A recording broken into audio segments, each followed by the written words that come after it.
Welcome back to our channel. Day 2 natin dito sa Baler. Isa ito sa pinakamasayang ride ng grupo. Inikot namin ang mga pwedeng puntahan dito. Isa sa mga ito ay ang Baler Church, Zambales Hanging Bridge, Millennium Tree at madami pang iba. Nasubukan din namin mag-offroad gamit ang mga motor namin. Offroad Gaming! Napadaan din kami sa Canile Road na isa sa mga sikat na kalsada sa lugar. Kaya tara, samahan nyo kami libutin ang Baler Aurora. Yun, medyo matarik dito sa part na to. Accident prone area. Yun oh! Tinayuan na. ZH2 Offroad Gaming! Pahinga muna kami dito. Sunog na yung balat ko. Para mas mahirap ng kaunti eh. Oh. Offroad na paakyat. Pero tangin na, layo pa. Dito tayo ngayon, di ba? Ayun pa oh, layo. Yun oh! Woo! Nagla-landslide. Puta na, nakakatakot. Sabi sa akin, may chicks! Uy!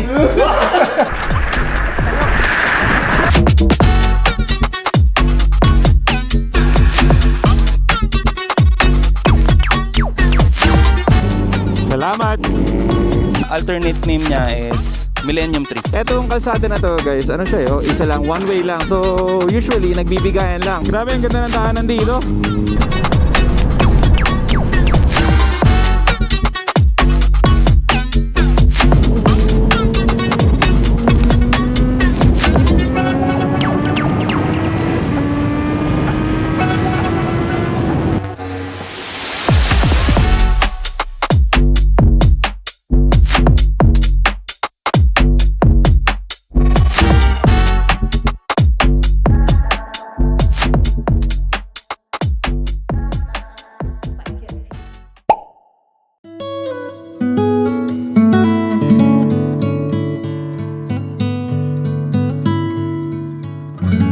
What's up guys? Day 2 natin dito sa Baler ngayon. Tatry namin puntahan yung mga pwede natin puntahan dito sa Baler. Mag-iikot-ikot kami.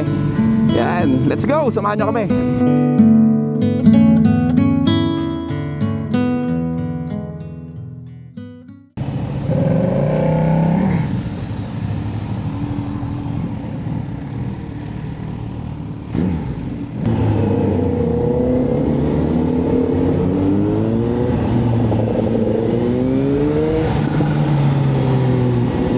Yan, bali guys, dito tayo ngayon sa signage ng Baler. Yan, malapit lang to dun sa pinagstayan namin. Para mga 2 minutes lang. Hanap muna tayo ng parking dito.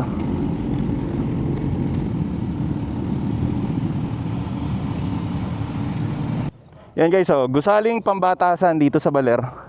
Yan, try muna namin maglakad-lakad dito. Tapos hanapin namin yung mga pwedeng puntahan dito sa Baler.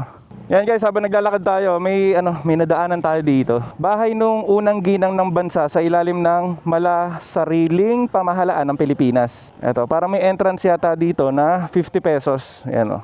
Tapos may mga picture din dito. Ayan, simbahan ng Baler. So yung mga sinaunang picture ng Baler, yung itsura ng Baler dati. Ito yata si Ginang Aurora. Pati nandito si Presidente Quezon. Yan guys, try natin pasukin tong bahay ni Ginang Aurora. Sino nga ba si Aurora Antonia Aragon Quezon? Si Aurora Quezon ay ang asawa ni Pangulong Manuel L. Quezon at naging unang ginang ng Pilipinas mula 1935 hanggang 1944. Ipinanganak siya noong Pebrero 19, 1888 sa Baler at kilala sa kanyang advokasya sa karapatang bumoto ng kababaihan, serbisyong pangkawang gawa at pagiging unang pinuno ng Philippine Red Cross. Noong Abril 28, 1949, siya ay pinaslang ng mga rebeldeng hukbalahap habang papunta sa Baler. Bilang paggunita, ipinangalan sa kanya ang lalawigan ng Aurora at Aurora Boulevard sa Maynila. Siya ay simbolo ng kabutihan, katapangan at serbisyo sa bayan.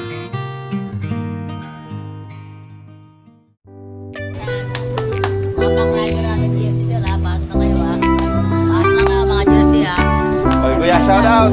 Shout out ha!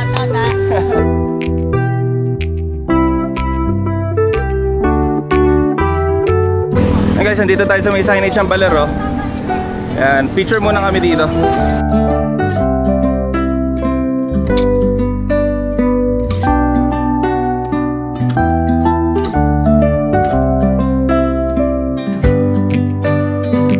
Nandito kami ngayon sa andito yung lobo sa Museo de Baler. Sarap pag-picture dito, no?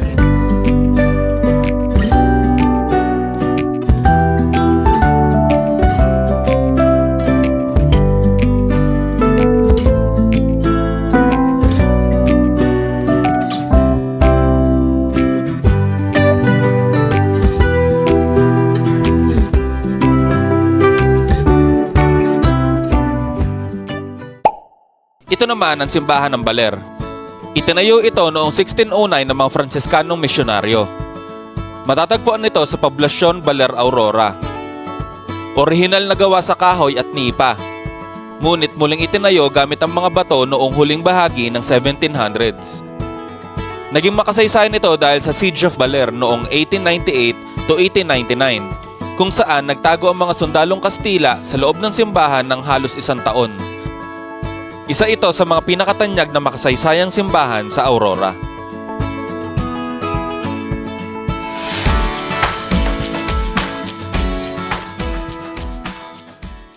Guys, next destination tayo sa Bali Hanging Bridge. Medyo mainit na ngayon. Yan, dito yung signage ng Baler, oh. Tapos dito rin tayo pumunta kanina sa may museo ng Baler. Sabi ni Kuya Al kanina, malapit lang daw dito yung sa Bali Hanging Bridge. Tama ba ako? Sa Bali ba yun? Ito, natatanaw na natin. Ayan, oh. Try natin itong puntahan. Ganda ng view dito. Panalo. Yeah, marami rin mga turista yata. Si Kuya Nick Nock nag-off-road na. Yan, hanap lang kami ng parkingan. Tapos subukan natin mag-drone. Mukhang maganda yung yung hanging bridge doon.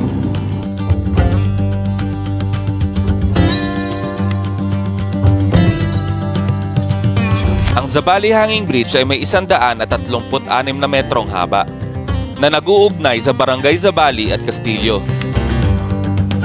Gawa ito sa bakal at kahoy at kilala sa ganda ng tanawin ng Tibag-Sabang River at kagubatan sa paligid.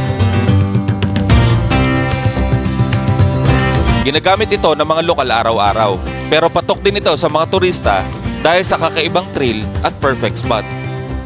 Libre itong tawirin. Pinakamainam bumisita tuwing umaga o hapon para sa magandang liwanag at preskong panahon. Guys, kung nauho kayo, may mga tindahan dito ng buko. Yan, si ate. Shoutout kay ate. Tapos may mga tindahan pa doon kung nagugutom kayo. Yan, ayun si Bagets. Ay, nahiya pa siya bigla. Guys, gira ulit tayo. Kakatapos lang namin dito sa may hanging bridge. Maghanap tayo ng liliguan. Medyo mainit yung panahon ngayon. Biglang sumikat yung araw. Unlike doon sa pagbiyahe namin kahapon papunta dito sa Baler. Yan, medyo clear yung yung kalangitan natin.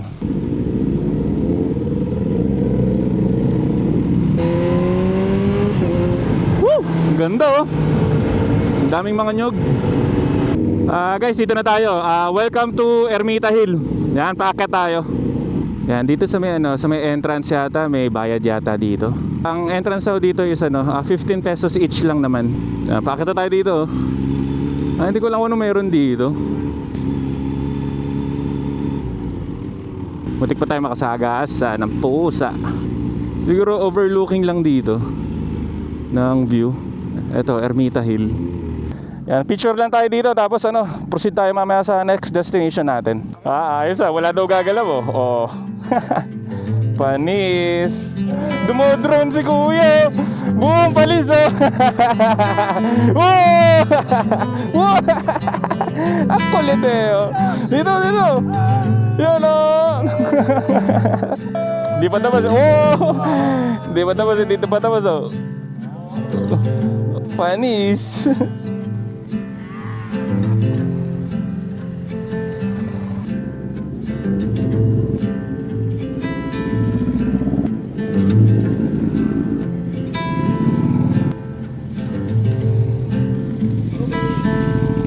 And guys, tuloy na tayo. Woo! Sigurado, etong next destination natin is maliligo na tayo. Kala ko yung Ermita Hill is yung falls na yun. Mali pala. Yan, saglit lang kami dito, siguro wala pang 20 minutes. Nagpicture lang talaga, tapos halos yun na rin eh. Okay, next destination. Medyo patanghaliin na rin eh. Time check pala tayo guys, 10:47. Yan, ano kayo meron dito? Sana may mga mabibilihan ng pagkain dito. Wala kasi kaming baon na pagkain. Ito na kaya yun? Pwede ba maligo dito? Parang ang liit. Pwede kayo maligo dito? Dagusit Falls naman ang tawag dito. Isang maliit na multi-tier na talon sa Barangay Zambali, Baler, Aurora. Matatagpuan sa gilid ng Ermita, Pag-asa Road, malapit sa Dagusit Beach.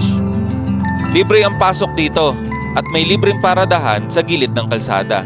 Medyo madulas lang ang paakyat dito, kaya minabuti namin na maghanap pa ng ibang pwedeng pagliguan.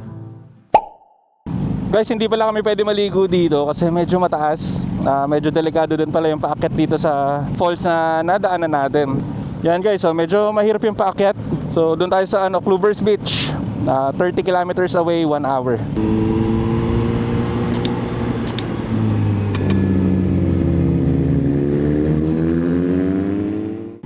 Yan, medyo matarik dito sa part na to. Ano siya? Accident prone area. Primera lang tayo dito. Yan, medyo matarik. Woo! Solid oh. Ang dami nyog dito. Ganda. Tapos off-road gaming tayo ulit.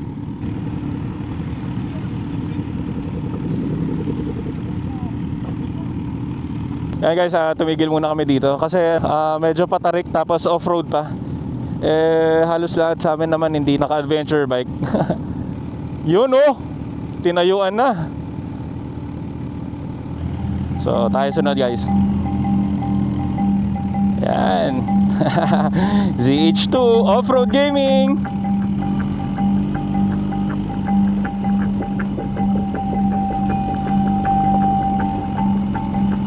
Off-Road Gaming.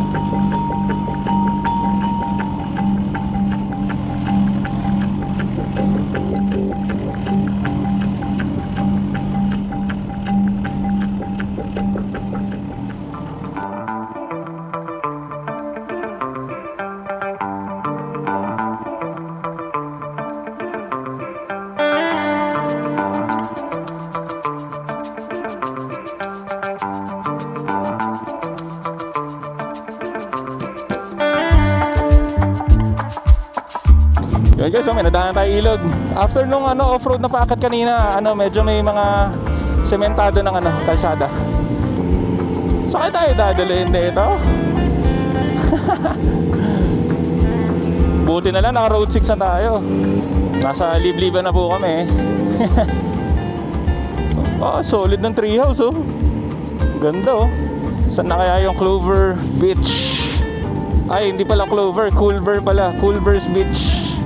Bam, road 6. Let's go.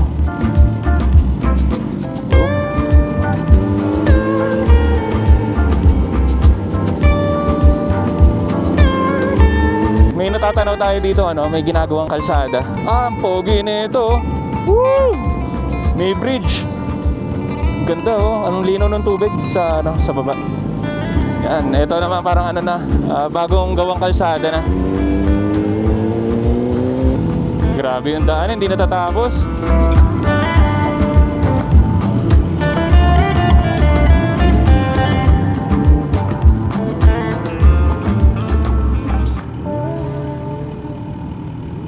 Baka dapat press din drone ko na lang muna para ma-survey natin eh. Ilang minutes pa dyan press? So medyo malapit na. Silipin ko na lang. Press, tangina, layo pa. Dito tayo ngayon, di ba? Ayun pa oh, layo. Wala pa ikot pa layo, pa ganun pa oh. Balik na tayo, Sir Al. Sobrang layo. Layo, sobra. Parang paikot pa dun eh. Iikot pang pa ganun dun oh, tapos pa ganun pa dun. Yan, bali kasi huminto lang kami kasi ang pangit na ng kalsada dito. Putol na yung kalsada tapos tinignan natin sa drone. Medyo malayo pa yung yung dagat na pagliliguan namin. So balik na lang muna kami. Hanap na lang kami baliliguan malapit dun sa pinagstayan namin. O siguro hanap muna kami ng kainan. Matanghali na rin eh. Yan, hintayin lang namin yung mga nauna. Hintayin namin dito tapos balik ulit tayo sa dinaanan natin kanina. Dahil sa hirap ng kalsada, init ng araw at lahat ay gutom na, nagdesisyon kami na bumalik na lang muna. Diyan na lang tayo kaya maligo sa ilog. Oh, tingnan mo, may ilog oh. Ang linaw ng tubig. Tapos tuloy-tuloy yung agos niya. Oo nga, mukhang medyo malalim dun sa part na yan. Lalim oh. Pahinga muna kami dito. Sunog na yung balat ko. Grabe oh. Parang sunburn na nga kuya. Namumula. Grabe. So guys, ito, dito kami dumaan kanina. May nakausap kami na local dito. Pwede naman daw dumaan dito. Pero sa nakikita ko, parang mas mahirap ng kaunti eh. Oh. Off-road na paakyat. So tingnan natin kung ano magiging desisyon ng karamihan. Tingnan natin. Hintayin natin si Pres.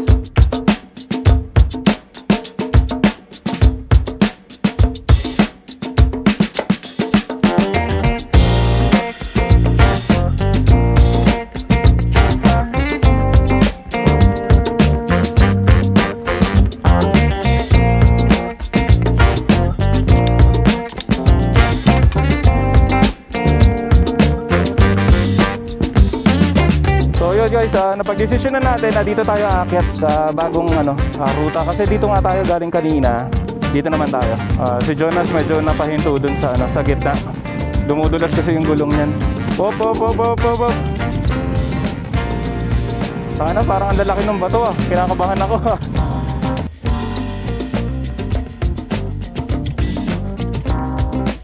Ito, bawi tayo kay Pres. Hindi natin na-videoan kanina.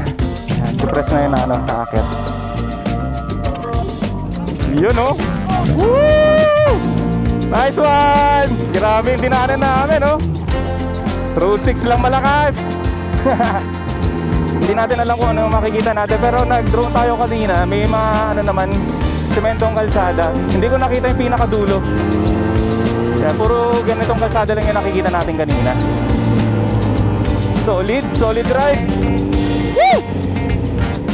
Yun may nakita pa tayo dito waterfalls. Lapitan natin konti para naman kahit pa paano. Yun may waterfalls dun. Pero walang liguan sa baba. Medyo delikado lang dito siguro pag naulan nagla-landslide. Puta na, nakakatakot. Woo!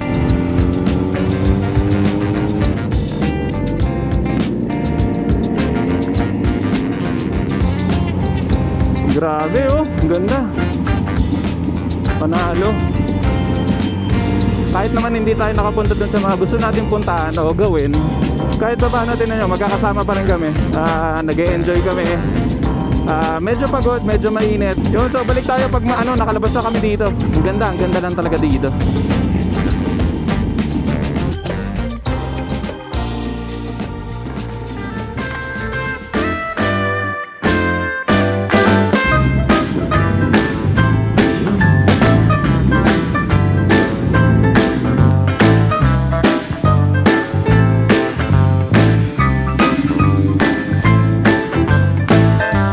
Guys, dito tayo sa Itoloken. Kain muna kami dito. Grabe init. Gutom. Pagod.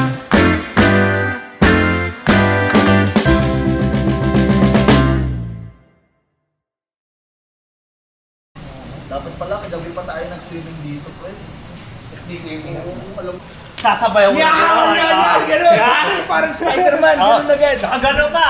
Tapos, pag gusto mong umandar yung board, medyo didiin-diin mo ganun. Para pumapalo-palo yung board.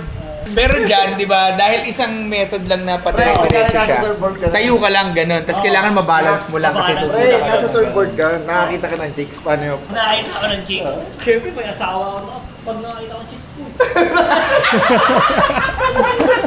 Yung ganun mo, pag ganyan mo lang, yan. bakit mo? Tapos sabi sa akin, may chicks! Uy!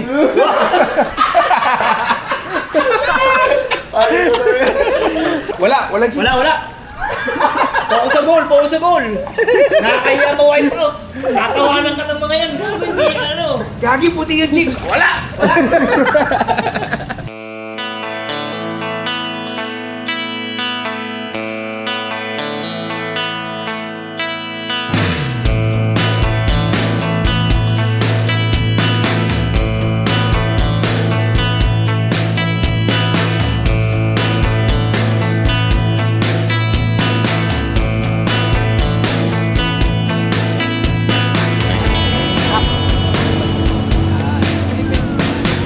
Okay muna dito kasi. Yun oh.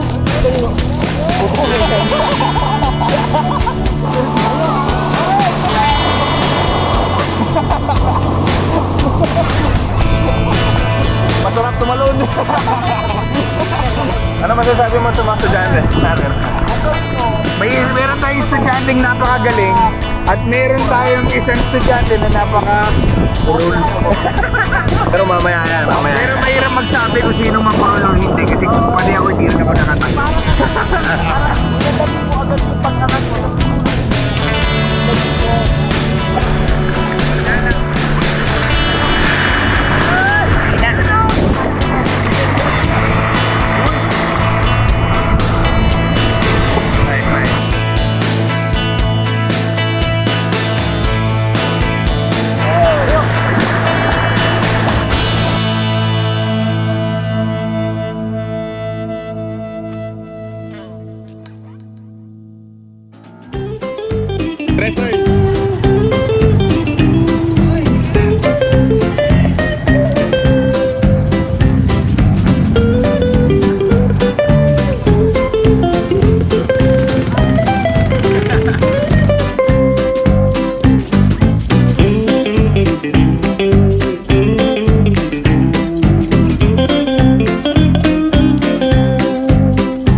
What's up guys? Day 3 natin ngayon dito sa Baler. Pupunta lang tayo sa sa friend ni Kuya Al para mag-breakfast. Yan, let's go.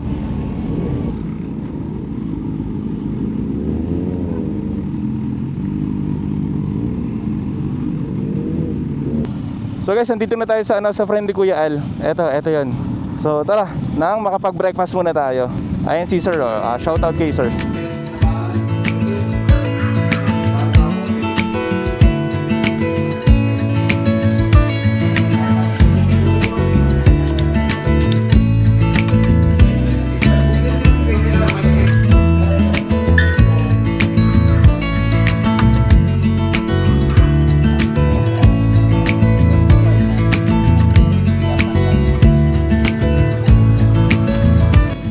Guys, ayun, nakakain na tayo dito ng breakfast. Shoutout po kay kay Sir. Yan Thank you po. So ngayon guys, balik na tayo ulit dun sa sa tinutuluyan namin para mag-ayos na ng mga gamit pa uwi. Yun, thank you po.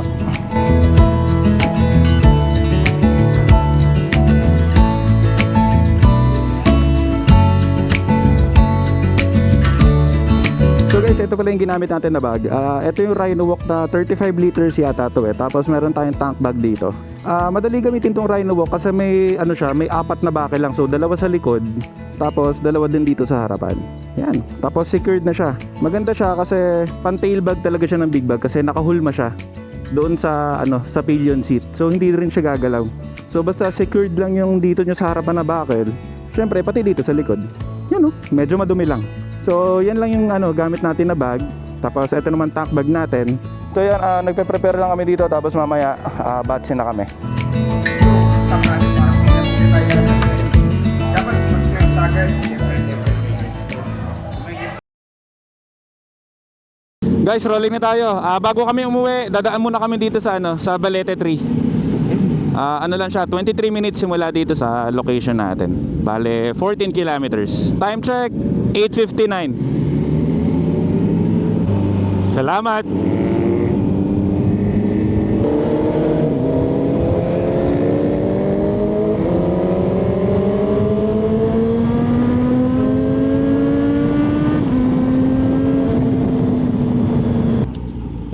Kanan tayo dito to Balete.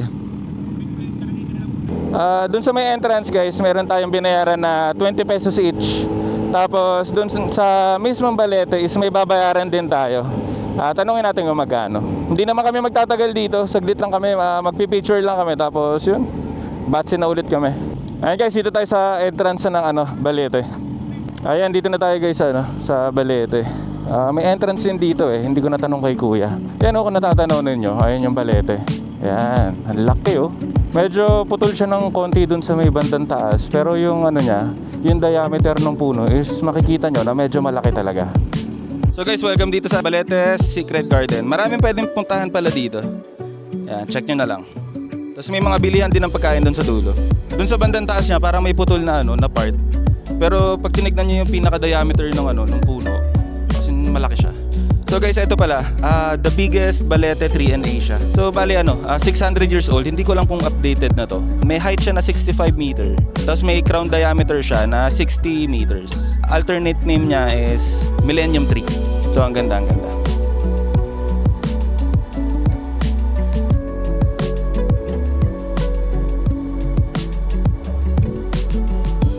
Guys, napalisa tayo ng balete tree. Sobrang laki ng puno na yun.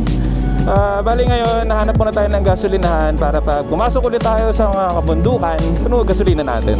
Hanap muna tayo. Usually mga Petron, mga nadadaanan namin dito. Nandito na naman kami sa ganitong klaseng kalsada. Pauwi na lang, baka maligaw pa kami. Pero sabi ni Kuya Al, ano daw to? Shortcut. Ayun, pero kahit na gano'n, ganda na nakikita natin mga view dito. Off-road lang tayong konti.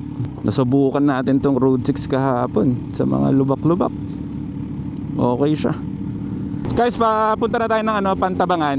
Tapos tinatahak natin tong Canile Trail. Yan, medyo malayo, 45 minutes bago tayo liliko. Oops, may aso. Nauna na sila. Grabe, ang ganda ng daanan dito. Solid to. Canile Trail. Sabi nila kahapon, yung dinaanan natin doon, papunta doon sa Bungabon, is maganda yon in terms of kurbadahan, kasi maya dito naman mas malalawak, tapos mas maganda yung kalsada na nadadaanan natin. Yan, so far yun pa lang yan ang mga nadadaanan natin dito papuntang Pantabangan. Grabe, ang daming hulk oh. Woo!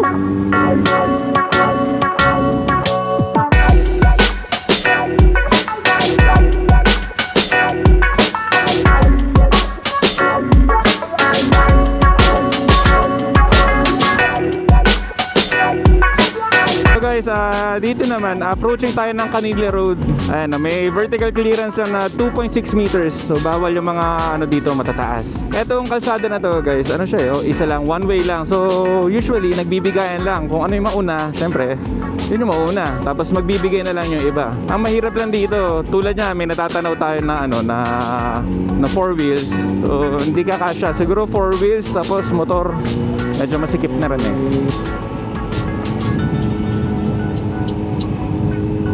Thank you. Yan, tulad nun guys, nag-intay siya kasi ang dami natin eh. Ito pa, may mga nag-iintay. Hindi talaga kakasya pag nagsabay. Yan, tulad nito, tricycle tapos motor, pwede, pasok. Pero pag 4 wheels, medyo malapat kasi eh. So, yan, palabas tayo ng Maria Aurora.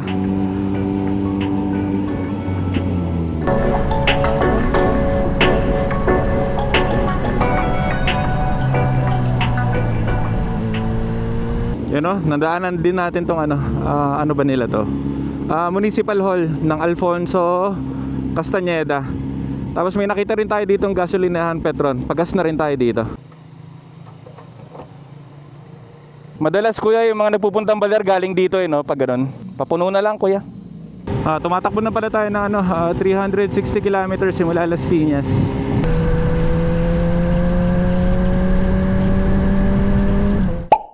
Yan guys, may nadaanan tayo ditong kainan. Ang pangalan niya is Ikigai. Para siyang view deck dito sa may Pantabangan.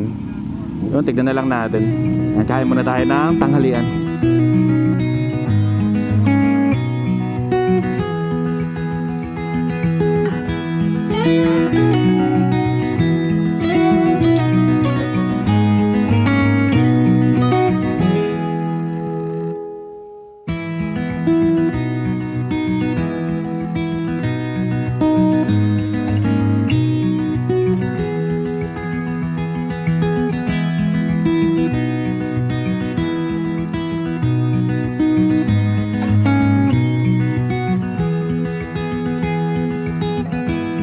Okay, tapos kami kumain. Roll out na kami. Let's go!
Bilis eh. Ako eh. Paunahin ko mo to, hindi.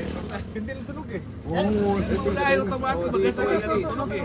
Nag-stopover lang tayo dito sa may Bukuhan. Pero gear up na kami, tapos rolling na. Tara, let's go!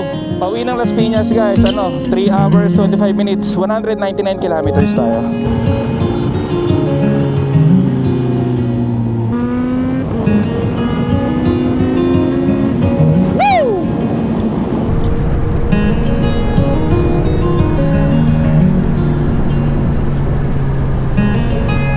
Oh guys, nagpatapap ulit tayo. 5 liter, 278 pesos. Yun.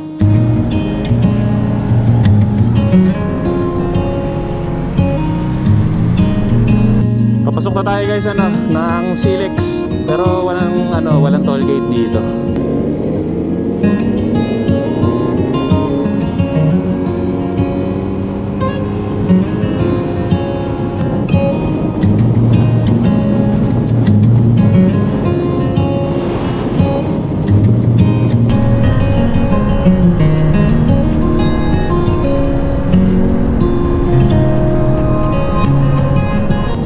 Guys, siguro dito na natin tatapusin ang ating vlog.